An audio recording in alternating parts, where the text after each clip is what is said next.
नमस्कार, मी पंजाब डक. राज्यातल्या सर्व शेतकऱ्यांना सांगितलं होतं की राज्यामध्ये आता मध्ये 20 तारखेच्या नंतर पावसाचा जोर ओसरणार आहे, म्हणून हा अंदाज लक्षात घ्यायचा. म्हणजे राज्यातला पावसाचा जोर ओसरायला आता सुरुवात होणार आहे. पण राज्यातल्या सर्व शेतकऱ्यांना सांगितलं होतं काही काही भागामध्ये इतका पाऊस पडला तिथं वापसा नाही, काही काही भागामध्ये पाऊस कमी पडला आणि काही भागामध्ये म्हणजे इतका जास्त झाला की तिथं आणखीन एक महिना झालं म्हणजे पेरणी सुद्धा करता येत नाही.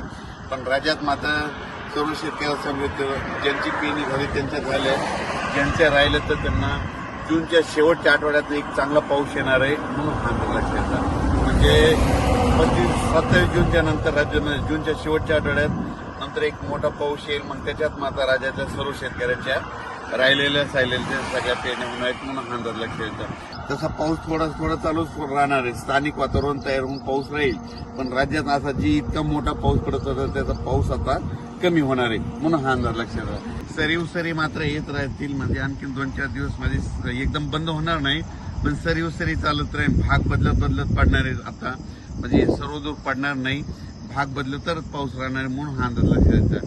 राज्यातल्या सर्व शेतकऱ्यांना सांगू इच्छितो याच्यानंतर मग पाऊस असा चांगला मोठा कधी येईल.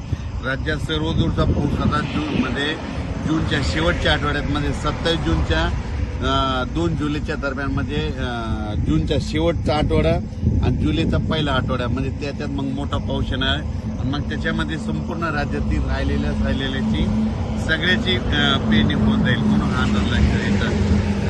ज्यांच्या जमिनीत ओल असेल तर तुम्ही तुमचा निर्णय स्वतः घ्या, ओल नसेल तर पेरणी करू नका. ज्यांच्या राहिले ते तुम्ही काय करा, नंतर जे शेवटचा पाऊस येईल त्याच्यामध्ये तुम्ही करू शकता. धन्यवाद.